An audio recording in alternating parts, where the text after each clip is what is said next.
scope of ubiquitous computing and urban informatics. Appropriately short so that we can start the panel discussion around noon. But before we go into that, so locals certainly recognize this place. But who is this guy here? Have you seen this? Yeah, the fat policeman. Okay, who is this guy here? It's not me. Yeah, Vasilis. So some people have mistakenly taken him as the fat policeman. Okay, that's it. So for over 10 years, what we have been doing here is treating downtown Oulu as our kind of a civic lab, where we have different kinds of computing resources, different types of wireless networks, different types of public displays, and then we have invested lots of time and money on creating a sort of backend for exploiting these infrastructures in providing, or first creating a middleware that provides open, well-specified APIs for using these infrastructures to provide applications and services for different purposes. But of course, our interest is the research side. So we have been conducting in this city or civic lab really a long-term study of human-city interaction in an authentic urban setting with real citizens. And there's this famous term "in the wild" that is now very common in many papers in Ubiquitous and Kai and the other known conferences in this scope. And for the most part, this has been sort of a computer science engineering driven effort, but not only. So we also in this research program that so far has used maybe 10 million euros of research funding in total, but at least 10 million.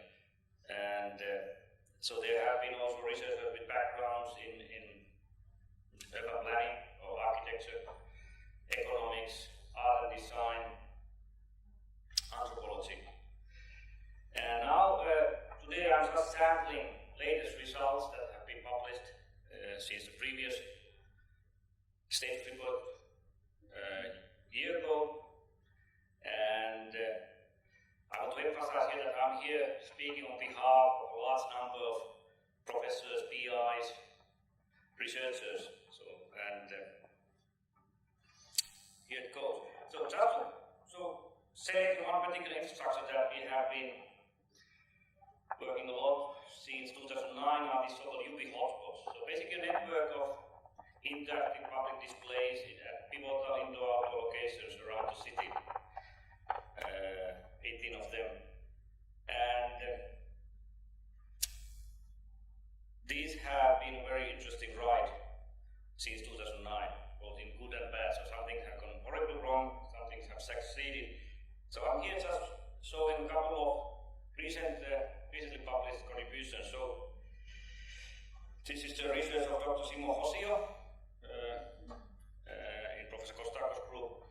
So one of the services that we provided in these displays, so over the past 6 years, at least 100 different services have been developed for these hotspots, and about 80 of them have eventually been deployed for real people to use. And one of those many services was Ubiquitous. And here the idea was that anyone could basically send a message to the City of Oulu Center of Youth Affairs using this service. So you select a service on the hotspot, and then you will get this. There's a webcam. You take a snapshot of yourself. You can then select the bubble or sign, and then enter your message to the City of Oulu Center of Youth Affairs. And then Timo, together with folks from Microsoft Research in the UK, took a huge pile of these messages that people sent to the city and conducted analysis of them. And the key findings are soon going to be published in the paper to be presented at the British HER conference in Lincoln. And okay, just because this is a public venue, I won't go into details about the particular messages some people were obliged to send. They were some brutal, and you can print brutal in a sort of kind of obscene messages and also pictures some people took of themselves. But you can consult Dr. Osio for any details if you see my sitting over there. And then, okay, you probably noticed that City of Oulu is at times, especially in recent times, has been basically a huge construction site. So City of Oulu is busy renewing the municipal infrastructure both underground and above ground. And one major project that City has completed recently was this renovation of the walking street area at the heart of the city, that we call roadway renovation. And together with the City of Oulu Technical Center, we deployed this service on the UBI displays where people could first see this kind of 4D animation of renovation, how it's supposed to advance day by day as time passes. And then also a feedback channel for people to ask, send comments, and so forth. And again, Timo and his colleague looked at this, how people actually use this service and especially the feedback aspect. And this paper is now out in the Policy and Internet Journal.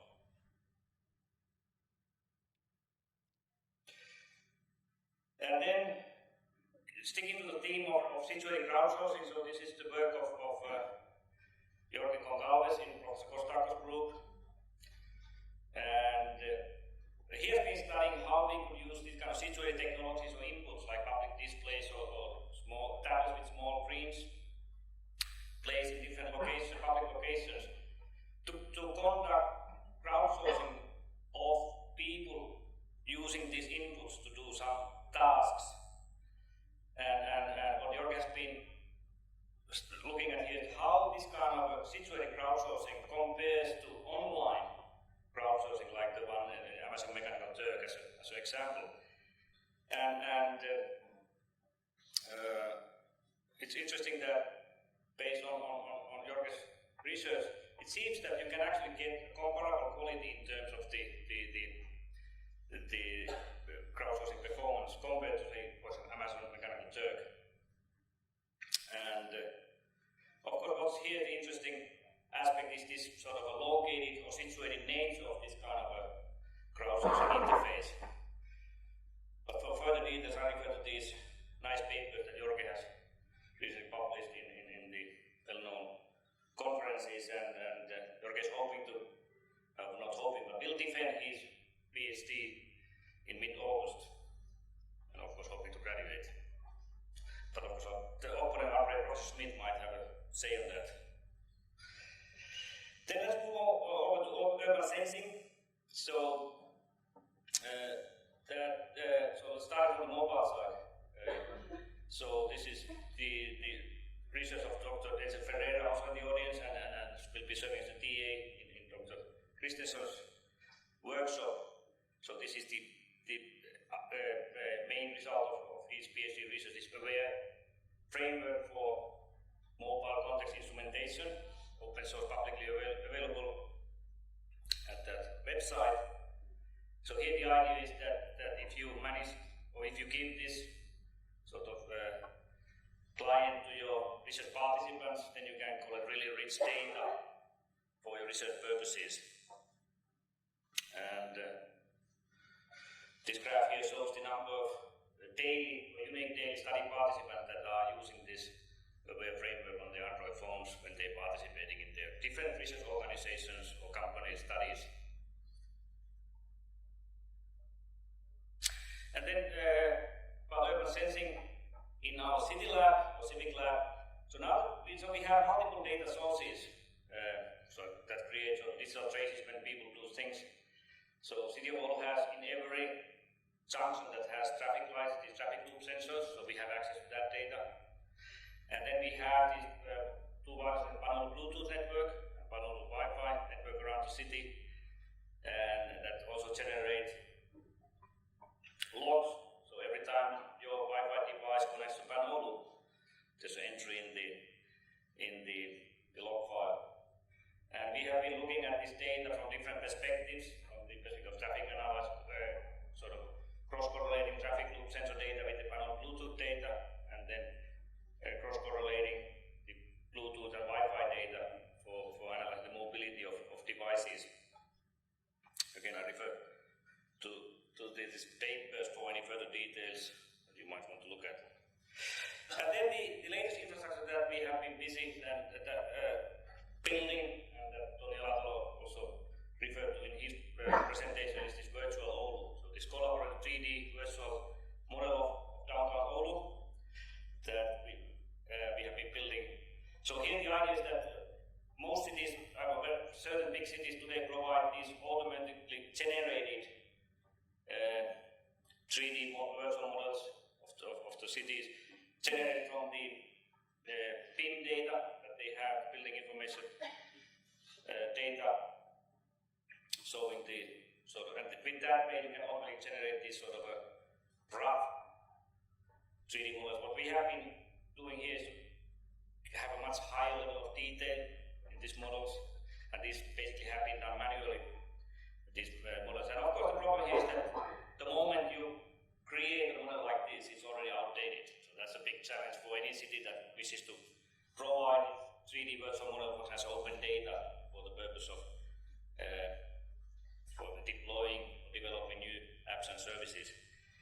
But for us, the important aspect here is that so in addition to parallel to the physical reality that we have at downtown, we are building this virtual reality and sort of hope to look at this hybrid space, the hybrid space, or some people call it the dual reality. Also at MIT, for example, call it the dual reality, so that we, while at the same time these realities are independent on their own right, they also can be combined into a wholesome or kind of a hybrid or dual reality through some interface or communication mechanism. And we have been studying certain apps towards that direction. Here's a system called Props. So it's basically a 3D game-like mediator for storytelling. And here the idea, so this is the, if you look carefully, this is the performance stage at this Rotuary Square at downtown. It's a virtual replica. And as the name implies, with the Props system, you can then prop this stage as you see fit. So you can add different kind of effects, 3D effects, for example, like snowing, and so on. You have different background settings and different daytime settings. So there's a prop master that props or sets the props, and then there's a one or more narrators who narrate the story, and then there are actors who then act that story. And we deploy this in different settings for different groups of people, for children, for teenagers, and for grown-ups, in different settings, including games, and then observed using the Church Murray aesthetics of virtual, actually adapted version. So we added the enjoyment as a new dimension into that model by Church Murray, and try to sort of figure out what are the factors that contribute to the different sort of dimensions in this model. And more recent, which is not yet published, so a game or street art scans. And here the idea is that this game is played in both realities, the physical, where people roam around at downtown, carrying their mobile clients that allow them to tag or conquer places. And at the same time, in the virtual reality, there are, for example, virtual policemen patrolling around that you can only see in the virtual world or dimension, and that can capture you or basically bust you. And here's actually a sort of real life situation that this player appears as this avatar here is tagging this